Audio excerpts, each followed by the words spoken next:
From Interfaith Alliance, this is State of Belief Radio. I'm Interfaith Alliance President Reverend Paul Rauschenbusch, broadcasting this week from New York City. 3 years ago, we launched the movement, bringing together Christians across many lines of differences to speak together against the dangers of Christian nationalism to our faith and our country. A powerful prophetic voice against the dangerous surge in Christian nationalist rhetoric, which undermines both religion and democracy in this country, is the initiative Christians Against Christian Nationalism. On this week's show, I'll talk with Amanda Tyler, Executive Director of the Baptist Joint Committee for Religious Liberty, which organized the movement. She'll be joined by Dr. Robert P. Jones, CEO of the Public Religion Research Institute, which just issued an alarming survey titled A Christian Nation: Understanding the Threat of Christian Nationalism to American Democracy and Culture. Cities across the nation are going to church for Ash Wednesday, and some churches are adding glitter to those ashes to show support for members of the LGBTQ community. It's a solemn day on the calendar of many Christian traditions, Ash Wednesday, the beginning of the pre-Easter season of Lent. We'll find out why some faith activists created an alternative observance, Glitter Ash Wednesday, from the Reverend Marion Edmonds Allen and the Reverend Liz Edmond.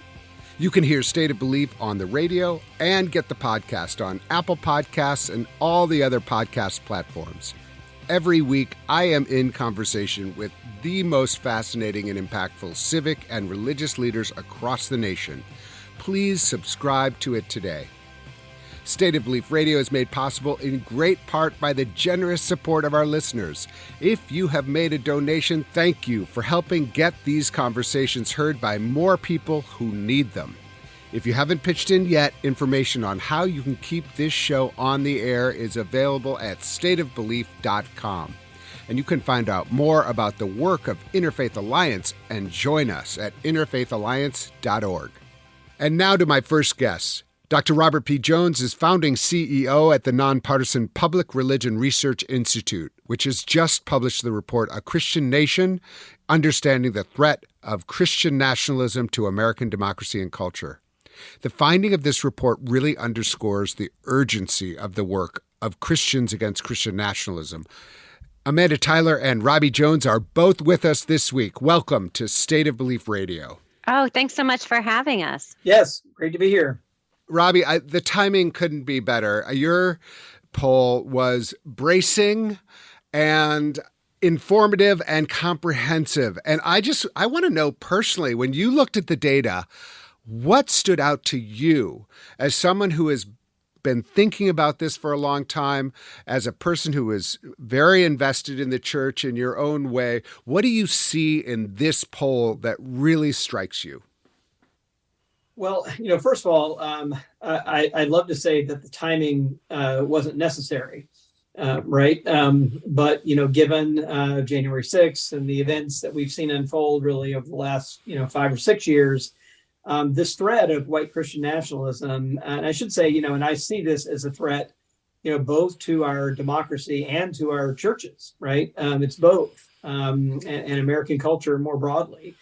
Speaking, we really wanted to try to find a way to measure it. I mean, there's been a lot of ink spilled. We've seen a lot of examples on the ground, a lot of ink spilled about what it is. And we've had some measures, some work, for example, of Sam Perry, Andrew Whitehead have been great at kind of giving us some measures, but we wanted to get an updated measure of just how big this threat was. And, to put it in a nutshell, I think the thing that stood out to me is, some things that were hopeful, but some things that were also quite arresting. And I think the hopeful part is that, we basically used 5 questions to measure people's sympathies toward Christian nationalism. And we could talk about the details of that later. But when it came down to it, we found out that basically by a margin of 2-1, most Americans actually reject this worldview, right? That things like the U.S. laws should be based on Christian values. The U.S. should declare itself a Christian nation, like those kinds of ideas. They're rejected by 2/3 of the country. However, on the other hand, the arresting part was that this set of ideas has now become ensconced and is reflected by a majority of one of our two political parties, the Republican Party. 54% are in one of these top two categories who are either straight up adherents of this worldview or at least sympathetic to this worldview. And among really the group that I grew up in, white evangelicals, it's captured nearly 2/3 of that group. So that's the basic lay of the land. Yeah, I think there is good news is that this is not a popular idea, but the bad news is that with a remarkable percentage of our population, and especially within some of our churches, idea is extremely popular and almost operative. And I think that was really, really extraordinary and bracing. Amanda, you're really looking at this closely, especially from the lens of the Christian perspective on Christian nationalism. And you must have looked at this poll. And what were some of the things that stood out to you about it that felt like, oh, okay, that's really interesting? Yeah. And in fact, I was able to be present for the public release of the poll at the Brookings Institution recently on February 8th and to hear Robbie's presentation, which was really so well done and fascinating to distill these findings in a way that really made a lot of sense, or at least helped us make sense of what's going on. And I would say, in addition to what Robbie already pointed to, that this is, yes, a minority view, but one that is becoming even more deeply entrenched. I think what stood out to me on that point was also the link to violence, how willing some of these adherents to Christian nationalism are to take up arms in order to make the country the Christian nation that they want it to be. That stood out to me too. 7 times more willing to take up arms and be violent. I found that statistic as well, Amanda. I'm sorry to interrupt, but I want to underscore what you were saying. That seemed very threatening to me. Yeah. I mean, I think the three of us are not people who are given to being alarmed, but we are alarmed, I think, by this sense of how increasingly violent this longstanding ideology is becoming. But two other particular parts that stood out to me and actually caused me to ask a question about it during the public event. One was the link of Christian nationalism to anti-Black racism. And this is a point both that we at Christians Against Christian Nationalism have continually made. And of course, Robbie has made in his public scholarship on this point as well, that you can't understand Christian nationalism apart from white supremacy. But the findings here caused me to look at this issue in a little bit of a different way because of the controls that they were able to put on both Christian nationalism adherents, but also on racial and ethnic identity and how those things correlated when it came to asking questions about anti-Black racism. And I know Robbie could talk to the specifics of this, but the takeaway for me was how much are these opinions, that reflect anti-Black racism, how much are they really just correlated to white supremacy standalone, and how much is it correlated to Christian nationalism or some combination of the two? At Christians Against Christian Nationalism, we have discussed this as saying Christian nationalism often overlaps with and provides cover for white supremacy and racial subjugation, so that people who hold white supremacist views will cloak them in Christian nationalist language in order to be more socially acceptable. Because it is more socially acceptable to say that you're a Christian, or say that the country is a Christian country, or say that the country should reflect Christian values. Though that kind of language is more socially acceptable, the more explicitly racist. I mean, I think statement. part of the Christian nationalist kind of MO is we are saying who belongs and who truly belongs. And I think both of those, that has a religious element and a racial element about who's truly American. Like when we go to the root of it, who's really American. And so that is you mentioned one other that you wanted to mention. And the other one is right on point to the work that we're trying to do at Christians Against Christian Nationalism. And that is this, I think, a little bit shocking finding to me. Maybe I shouldn't be so shocked, but looking at church attendance.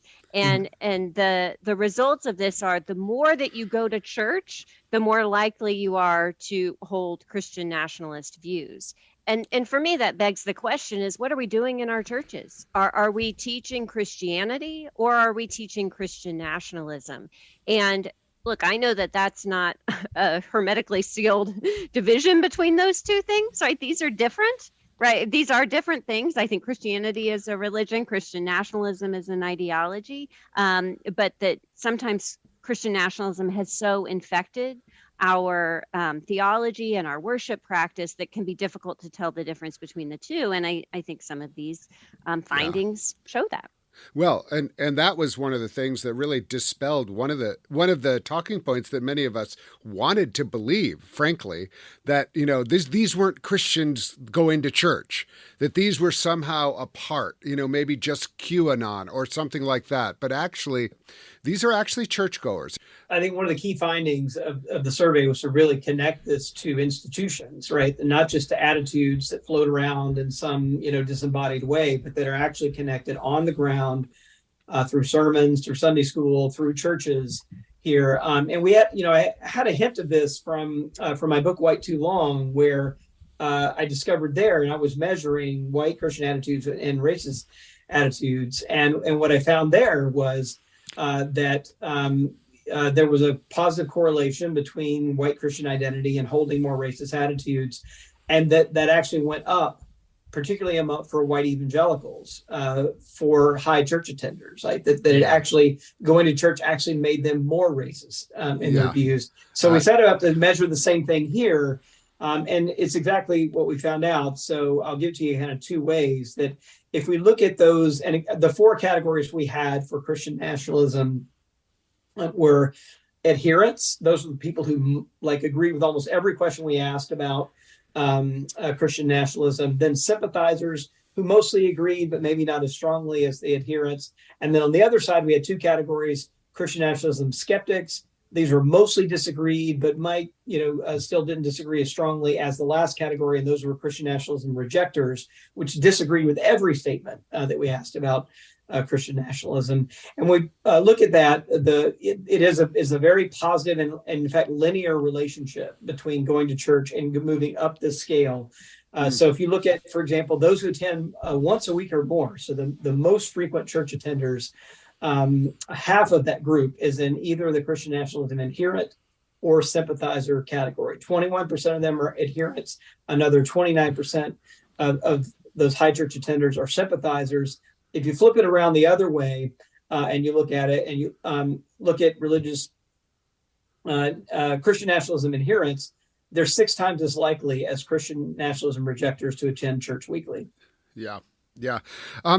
One of the pieces that I found interesting was attitudes towards Jews and also Muslims. And so that gets into this broader, how do we view these people who are our neighbors and very much a part of the American religious landscape and cultural landscape, but in the view of a Christian nationalist, they really fall in a very certain place about are they compatible with our country and things like that? Can you? I find this equally disturbing to any of it because it really is. It's about how can we go forward as a country where people of all faith traditions are equally respected, all faith and no faith traditions. I'm wondering how you imagine incorporating that kind of reality into the work of Christians Against Christian Nationalism, Amanda. What does it mean when a significant amount of churches in America have a hostility towards the Jews and the Muslims, Hindus, others in their community? Yeah, and those findings stood out to me as well, Paul, in this, because, from the beginning, we have talked about Christian nationalism as an urgent threat, not just to American democracy, not just to American Christianity, but also to religious freedom for all. That Christian nationalism as an ideology attacks that bedrock principle that our belonging in American society would never be premised on what we believe or how we worship or how we identify religiously, or even if we identify religiously or not, right? The growing number of Americans who do not claim a certain faith tradition, that is core to what it means to be an American. And Christian nationalism as an ideology has always attacked that core understanding. And we see it playing out in these responses here, because Christian nationalism perpetuates this understanding that to belong in America, that you had to have been included in power at the beginning of this country, that you had to be, namely, native-born, English-speaking, white, male, and Christian. Right. Those are the people. Specifically Protestant. Yeah. And Protestant. Right. Yeah, exactly. Yeah. It really is like one of these things where you can imagine. I mean, but we're seeing it. I mean, like, you made me just think about the Oklahoma governor who's like, I want to claim every inch of Oklahoma for Jesus. Well, right. Okay, if you're a Jew or a Muslim or a moral person who does not adhere to any faith tradition, and you're living in Oklahoma and you're like, wait a second, did I just become a second-class citizen in the eyes of the governor who is supposed to represent all of us? I mean, but this is the real-life implications of what we're talking about here. My guests are Amanda Tyler, Executive Director of the Baptist Joint Committee for Religious Freedom, and Robbie Jones, CEO of the Public Religion Research Institute. There was one question about, like, Christian national adherents thought that Christians were bigger supporters of Israel than Jews. And I thought, like, wow, way to go, Christian, like, way to take over something like Jewish engagement with Israel, which is in serious, there's a lot of engagement right now, especially with what's going on with the government in Israel and the American Jewish community. But to claim that they somehow are bigger supporters, I mean, this is, I found that, just from my own perspective, just absurd and objectionable, but indicative of something. Let me.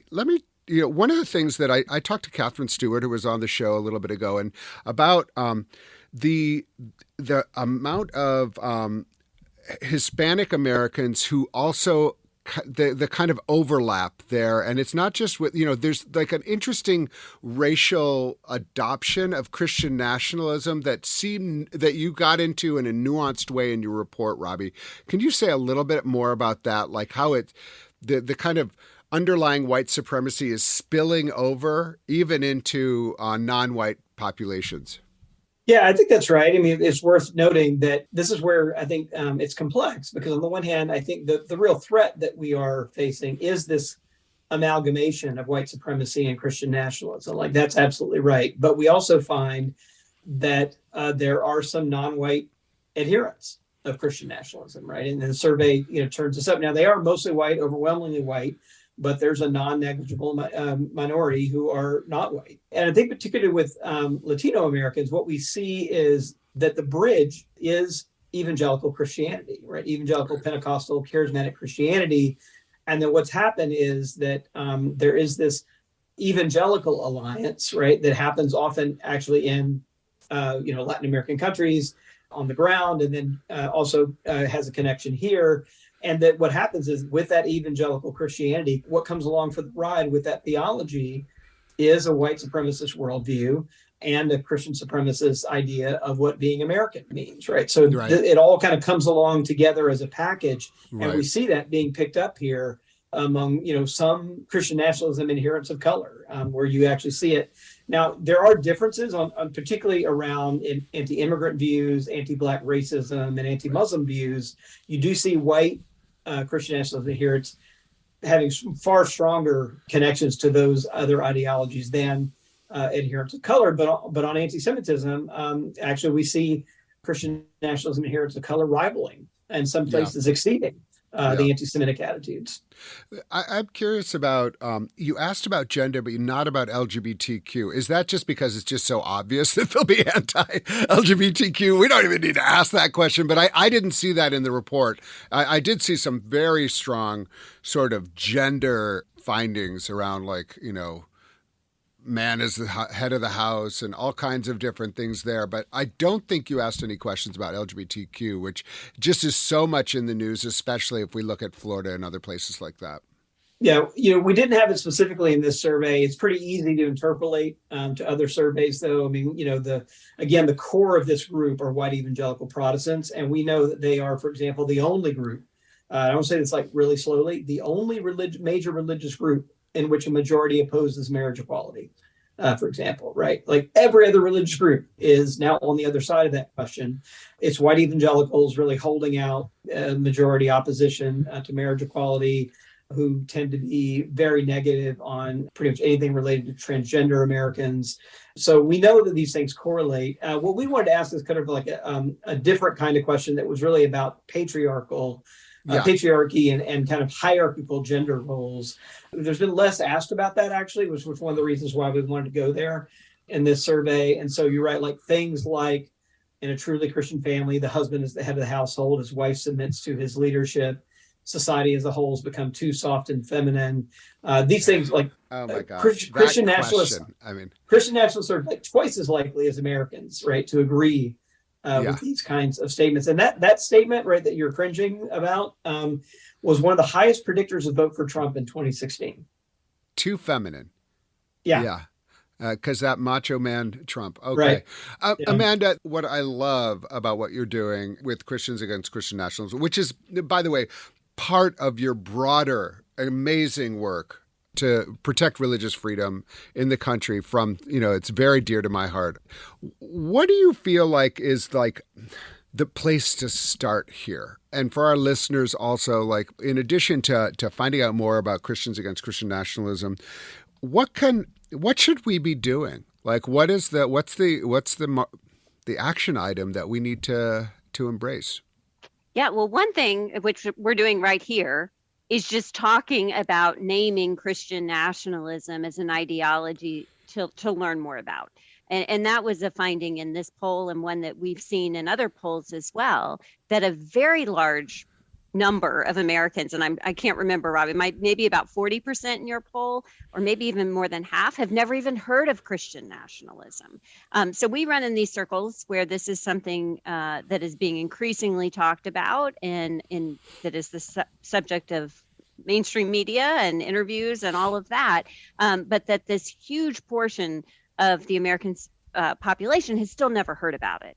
And I think in the words of James Baldwin, not everything that is faced can be changed, but nothing can be changed if it's not faced. And first to facing it is naming it and understanding it and learning to recognize it.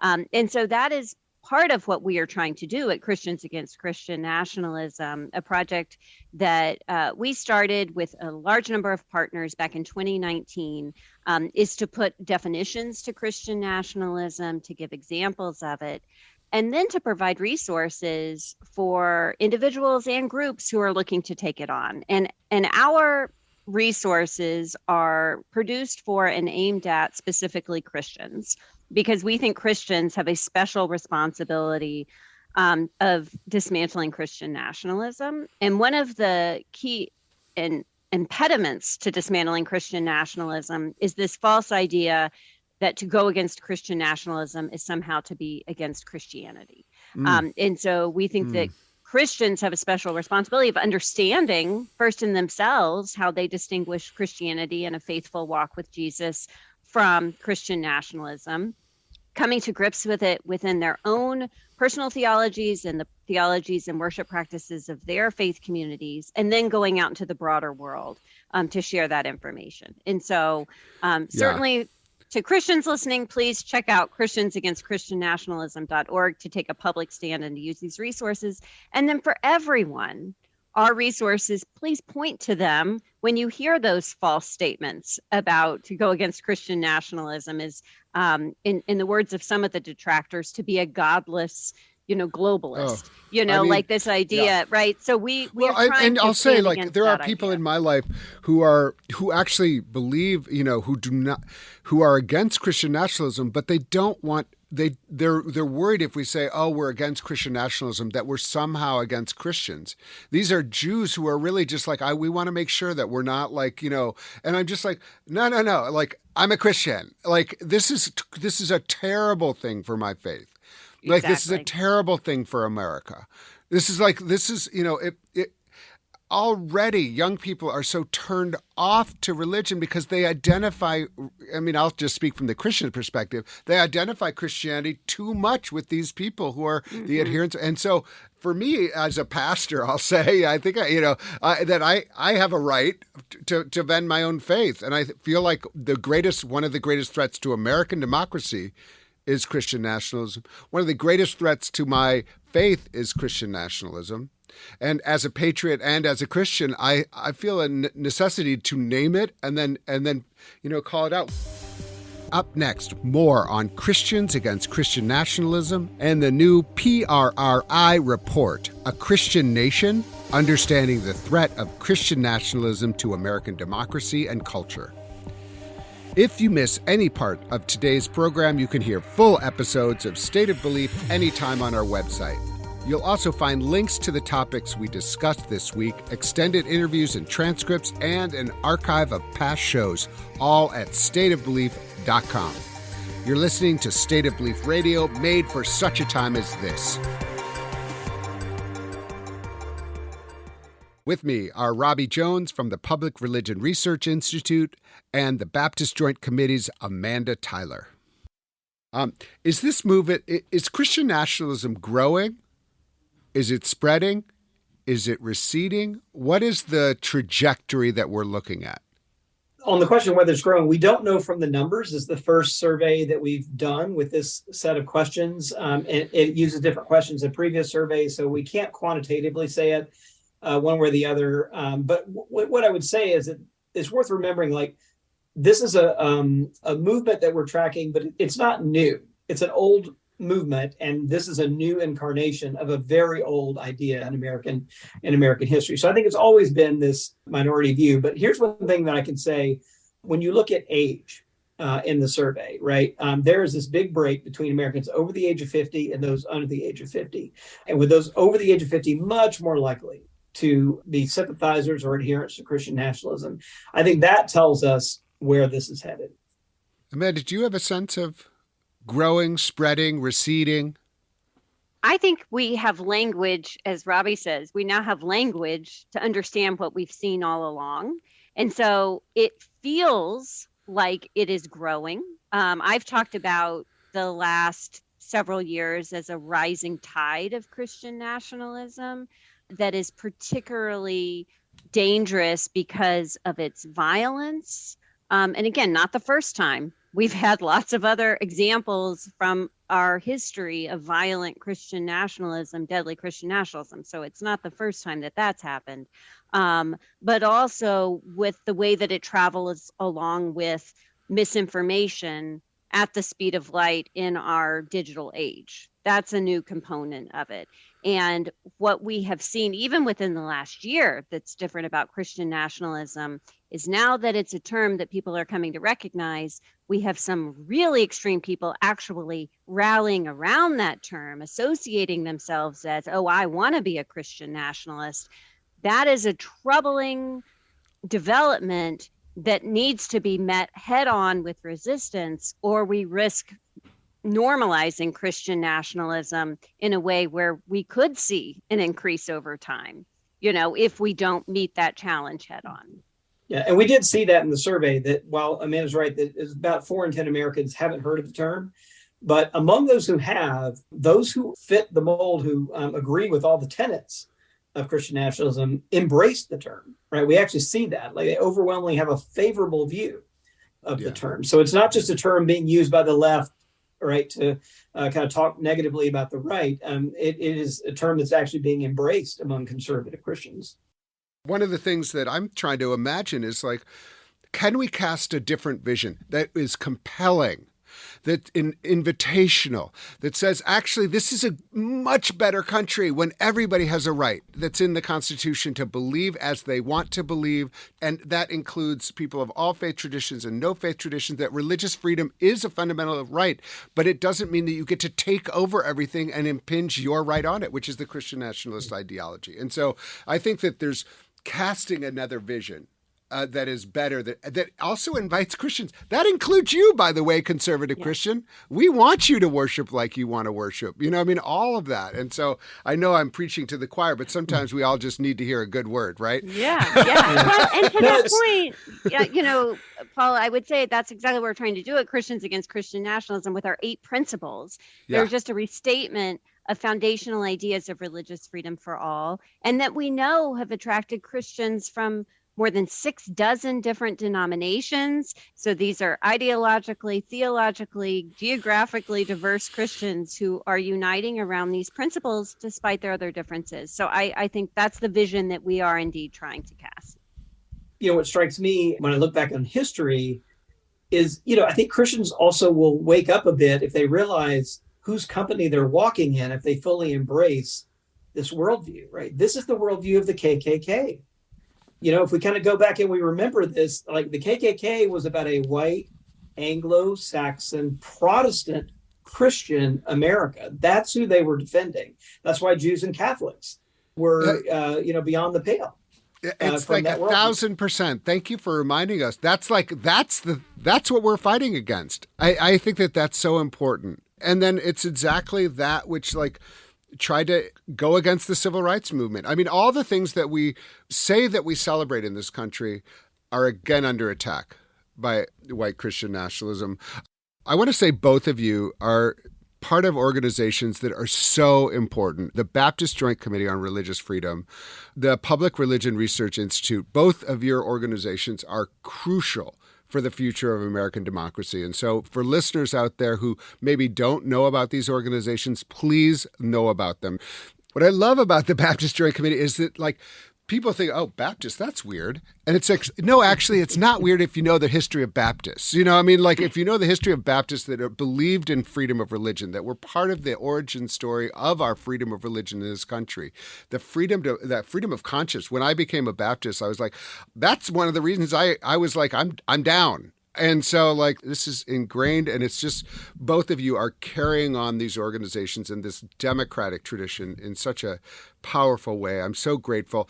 I want to end this interview with a question that I like asking folks, because we tend to deal with a lot of tough questions. But at this point in American history, in American religious history, in American democracy, what gives you hope? So, Amanda, I'm going to ask you that first, and then we'll go to Robbie. Oh, good. I guess it's time to think. Right, yeah. Take your time, Amanda. What's giving me hope, we've been at this for nearly 4 years at Christians Against Christian Nationalism. At BJC, we're in our 87th year. So we are not new to defending religious freedom for all. But I will say the more that people learn about Christian nationalism, the more they want to work to oppose it. The fact that we now have name and resources to deal with this ideology that's been with us for centuries, I think we are at a moment where we have the tools to really address it. Now, we are also at a moment where it's an urgent threat to democracy, Christianity, and religious freedom for all.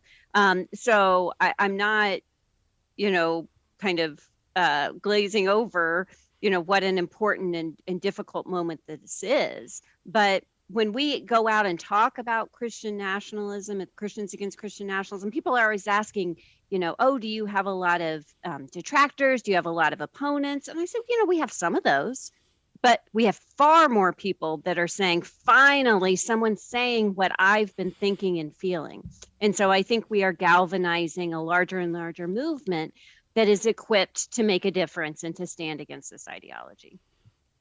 Thank you. I think that's such a powerful witness for the work that you're doing, and also a rallying cry. I think we have to say this is not going to defeat itself. So it will require, people to recognize it and stand up. And this is a generational project. I always add that when I talk about this, is that don't lose hope if it doesn't change overnight. But we have to take the first step. We have to be in it for the long haul. Thank you. Okay, Robbie, take us All home right. with some hope. Well, I'll start where I began. I think while these voices are loud, while these voices are perched in some powerful places, right? They've taken over one of the two political parties in this country. They are not the majority of this country. I think that's the thing. 68%, right? Lean away from this worldview, right? So 2-1. Again, Americans do not accept this as the future of, as who we are, or the future of who this country is going to be. So I think that's worth remembering. I think one of the things I'm learning as someone who grew up, I grew up, Baptist in the South, evangelical. And I think when you grow up thinking of yourself as white and kind of understand, and growing up in a kind of white community, struggle looks problematic. And I think one of the things that I'm learning, Frederick Douglass put this very plainly, if there is no struggle, there is no progress. Right. And I think for white people, I often see struggle as just a problem. And I think for people of color who've learned this lesson over and over, no struggle is how stuff changes. And so I think one of the things that we're really seeing here is this is a kind of last ditch effort to hold on to an America that is, slipping away. And I think we should celebrate that America's demise, right? And because it is opening up a new possibility for us to live more fully into the principles that this country was founded on in the first place. Right? And then we've always struggled. We've always had these two traditions. One tradition is an anti-democratic, theocratic tradition that is about the dominance of white Christians in this country, and white Protestants in particular. The other tradition is of a pluralistic democracy. And these things have lived side by side for our whole history. And I think if there's some hope, I think we're at a place where it looks like the pluralistic democracy side is pulling away, right? And I think that's why we're having this kind of sense of, clawing and scratching, and this kind of, I really do think it is in many ways the death rattle of that older worldview passing from the scene. Wow, that is so excellent, and thank you so much for that. I that absolutely rings. Both of your answers have given me hope. Amanda, Robbie, thank you so much for joining us here on State of Belief Radio. I appreciate it so much. Thank you. Yeah, thanks for having us. The Reverend Elizabeth Edman is an activist and a political strategist who spent 2 decades in the struggle to become an openly queer priest in the Episcopal Church. The Reverend Marian Edmonds-Allen is an ordained minister and the executive director of Parity, working at the intersection of faith and LGBT concerns, and is the director of Blessed by Difference. Since 2017, they have co-conspired on Glitter Ash Wednesday, with more than 150 congregations taking part, and I'm very interested in hearing more. Reverend Liz, Reverend Marian, welcome to State of Belief Radio. Thanks so much, Paul. It's a delight to be here with you. Yes, such a joy. Thank you. Let me have the origins of Glitter Ash Wednesday. How did this idea start, and what need did it fill? Yeah. So it was my idea. And back in 2016, it was Ash Wednesday, and I'm an Episcopalian, and so very liturgical. And my office is down in Lower Manhattan. And so it's Ash Wednesday, and I'm walking around, and my book, Queer Virtue, was just about to come out. And so I was already thinking about the parallels between queer experience and Christian experience. So I'm walking around downtown and seeing all these people walking around with the ashes on their heads. And all of a sudden I saw that in a new way. And what I saw was these people have just come out as Christian. And I found myself thinking, I wonder if it'd be possible to come out not just as Christian, but as a particular kind of Christian, as a Christian who is queer positive, basically. But it was already Ash Wednesday, So I made a little note on my phone with an alarm to go off in January the following year to remind me, think about this a little bit in advance of Ash Wednesday. So January of 2017 comes and my phone pings and I'm looking at that. Oh yeah, that old idea. my girlfriend was there, and she was actually packing for the Women's March on Washington that was about to take place in January of 2017. And I said to her, I said, I had this idea. Would it be possible for people to come out, sort of be visibly queer and visibly Christian? How would you do that with Ash Wednesday? And she said, put glitter in the ash. And I got to tell you, like Ash Wednesday is really important to me. Like I really take the liturgy of it seriously. And as soon as she said it, I was a little bit taken aback. Like, I don't know about this, but it was an intriguing idea. So we hit the books together, and I found this quote from St. Augustine. Now, understand, January 2017, I don't mean this in a partisan way, but there were a lot of people right then who were very concerned about the direction the country was headed and who were afraid, and afraid that we were going down possibly a really negative road, like a really bad road. And so Augustine said that it really matters not to despair, that even when you're facing really hard times, it matters not to fall into despair, because despair paralyzes. And I knew instantly that that was the significance of putting glitter in the ash.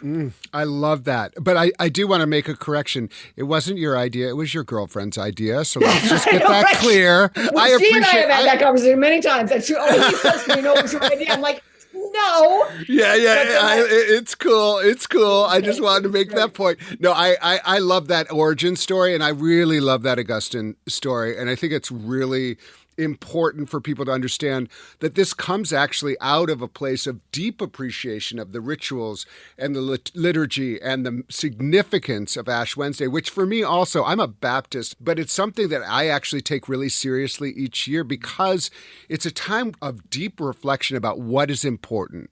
What do I want to focus my energy on? The words are like, remember you are ash, and to ash you return. So it's really about like, what do you want to spend this life doing? How do you want to prepare your spirit? How do you want to present your spirit? How did this become part of Parody? How did you team up is actually like the next question. Well, Liz's book had recently come out, and it's called Queer Virtue. And if you haven't read it, it's amazing. So I read Liz's book, and I thought, oh my goodness, I need to meet this person. She sounds amazing. So I got in touch with Liz, and lo and behold, she said yes to meeting for coffee. And then we became fast friends.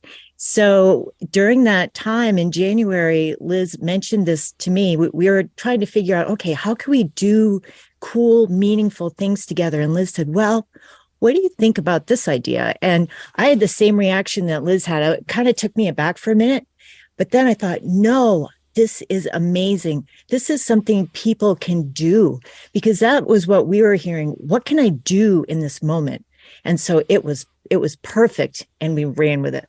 I think of Ash Wednesday as a very countercultural moment in the kind of original sense, in that, like, it's not a commercial moment. It's not a celebrity moment. It's really like, this is where I stand moment.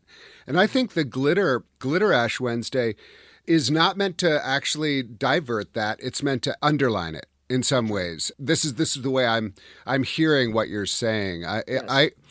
Let's go back to the first time you administered glitter ash on someone's forehead and what that felt like. Our first Ash Wednesday, we were down at that little pocket park at the Stonewall National Monument. We decided to go to where the movement really took off. So we're in this little pocket park, and we have there's a very short liturgy that we've created that people can do if they want to do Ash Wednesday events. So we held this little liturgy, and a number of people gathered for that. And then the Christopher Street subway station is right there. And so we sort of spread out, and it became like an Ashes to Go kind of moment, where we were just catching people as they were coming to the subway, starting their morning commute, with the difference being that we wanted to make sure that nobody participated in this without their consent. So it was really important to have a really quick little, here's a palm card that explains what this is, but let me just tell you, that this is sort of a protest movement, and it's an affirmation of LGBTQ people. We'd have a quick little chat about it, and then say, would you like this? And I think the whole morning, Marian, I don't know what your experience was exactly, but the whole morning, I think I only had one person who said, nope, that's not for me. But I had a number of people who said, my relationship to the church is so strained right now. There is no way I would have done Ash Wednesday, but I'll do this, right here. Put it right here, Yeah. Marian, did you have that experience? I did, Liz. It was an aha moment that I could watch people's faces change. Oh no, here's this religious person that wants to do something. I'm going to run away. To, oh, this is interesting, and this fits with me. This fits with my life. I'm not sure how I feel about faith and religion. I'm not sure about God, but there is hope.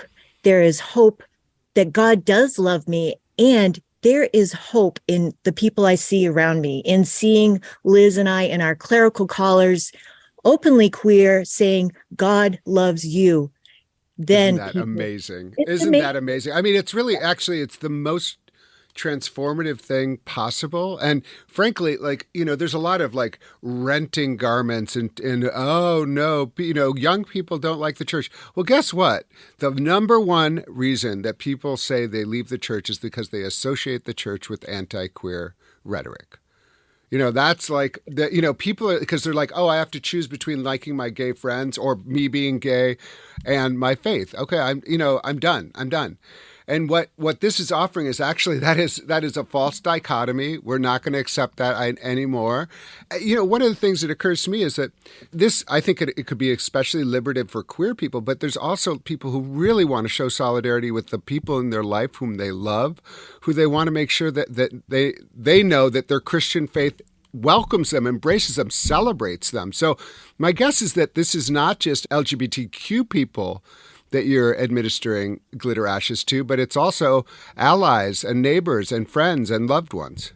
That's absolutely right, Paul. And at this point, it's even gone beyond, gesturing toward affirmation of LGBTQ people. There is something in this liturgy that points to the center of the tradition itself. So that there is something in here that people can grab hold of in terms of understanding anew what it is that is precisely so compelling in Christianity. And to me, it's inherently a queer positive message, but it's not just a queer positive message. So one thing just to know about the glitter and ash, so we use purple glitter, and you mix it in with the ash. And the truth is, it can be a little hard to see, actually, depending on how much glitter the ashes will actually hold, So you put it on your forehead. And what really happens is you see the glitter when the light catches it somehow. And it reminds me of an extraordinary Black preacher that I know who has been something of a mentor to me. And I heard her preach once this incredible sermon about how we are Easter people in a Good Friday world. Which is a paradoxical concept and a difficult concept. Just for those listening who don't know, the Christian faith so much, on Good Friday, Jesus was crucified, died, and then on Easter, he was risen and give new life, which is very significant to Christians. Thank you for that. Now, Paul, you've named that exactly right. And that's why this goes to the center of Christianity, because what Christianity says is we find new life by going through experiences of death. And for people who are involved in social justice movements, you find justice by having the courage to take risks, to put yourself on the line, and that's what that means to say we are Easter people living in a Good Friday world. It means we don't ignore all the death-dealing realities around us. We enter into them confident that we will come out, we will find new life. And really, in many ways, even a traditional Ash Wednesday service, that's what the proclamation is this idea that we take the reality of death so seriously that we put it on our foreheads and we expect new life. Glitter and ash just takes that like turbocharges that by having this purple glitter, the purple symbolizing the repentance of the season of Lent. And I would say the accountability of the season of Lent. And it sparkles, it shines, you see it. So it's not just gloom and doom and we're so depressed. No, it's we're willing to enter into these death-dealing experiences precisely because you can see the sparkle of it. You can see what is hopeful, it's like a gird your loins kind of moment. Yeah, I love that. And I love that, I love the subtlety. And then if you look at it, it becomes more. And I think that's like the great thing about any liturgical tradition is that the more you really go into it, the more you discover, and the more meaningful it becomes. And the idea of, the ashes themselves come from the palms that we wave, welcoming Jesus, and then like mixing those, those that have been burnt, and then mixing those with glitter, and like this idea of like, even within the ashes, there's like sparkle, and then what can the resurrection? This I'm preaching now because we're all from the Christian tradition. No one has to adopt this language, but you should understand like. For me, the resurrection means new life for everybody, abundant life for everybody, justice for everybody, freedom for everybody, and that includes queer people. Tell me a little bit about parody and what the goals of parody are, and how that fits in with the Glitter Ash Wednesday. Parody's goal is to highlight the wonderful ways that people share faith that is LGBT affirming. And what I particularly love about Glitter Ash Wednesday is that I get orders from congregations and chaplains, people all over the country and outside of the United States that want glitter ashes, but I ask them to tell me what they're going to do. And then I get to hear the story of, oh, our youth group wants to lead an Ashes to Go service in Princeton, New Jersey. Or I have a congregation that wants to show that they're in solidarity, and we're going to have a service and we're going to have a liturgy outside.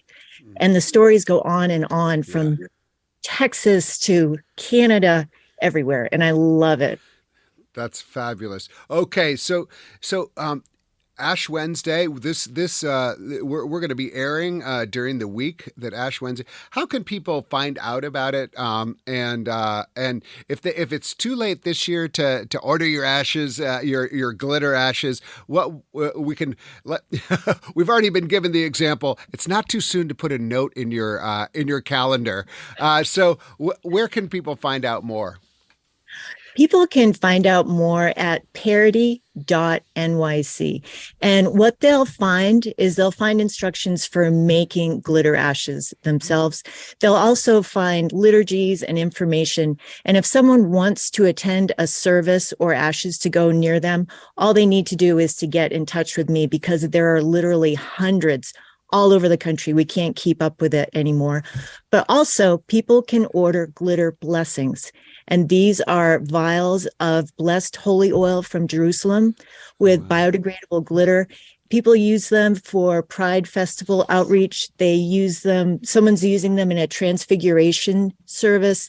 They're used in all different ways, and we send them out for free because we believe blessings are meant for all year round, and blessings should be free. Well, I think this is the definition of fabulous. So I think this is so good. What's your social media handles? Can people find you in social media spaces? Yes. So let me just think. I'm #Liz_Edman, EDMAN. There's also a Queer Virtue website, and you can get information, some of the theology of Glitter Ash Wednesday on the Queer Virtue website as well. Perfect. Yeah. And our main presence is parody.nyc, our website. And we're also on Facebook at Parody NYC. Liz and Marion, thank you so much. This was so much fun. It's like making me excited for Ash Wednesday. This is so appreciated and wonderful work right now. Thank you for being on State of Belief Radio. Thanks for having us. Thank you so much. And with that, I'm afraid that's all the time we've got for this week's show. We need your help in keeping this show on the air. I hope you'll consider being a partner in this crucial work by making a financial contribution today. Information on how to donate is available at stateofbelief.com. That's stateofbelief.com. And you can also be part of making sure informative and encouraging voices like these are heard by sharing this program with friends and family. Let's get more people listening and more people taking part in these conversations, both on and off the air. Never miss an episode by subscribing to the weekly State of Belief podcast on Apple Podcasts or your favorite podcast platform. And join the conversation. Follow us on Facebook and Twitter at State of Belief and share State of Belief with people in your life. State of Belief is produced by Ray Kirstein and is a production of Interfaith Alliance. Become a member of Interfaith Alliance today at interfaithalliance.org. And be sure to join us next week. I can't wait. Until then, I'm Paul Rauschenbusch, and that's State of Belief. I think it's time we stop. Children, what's that sound? Everybody look what's going down.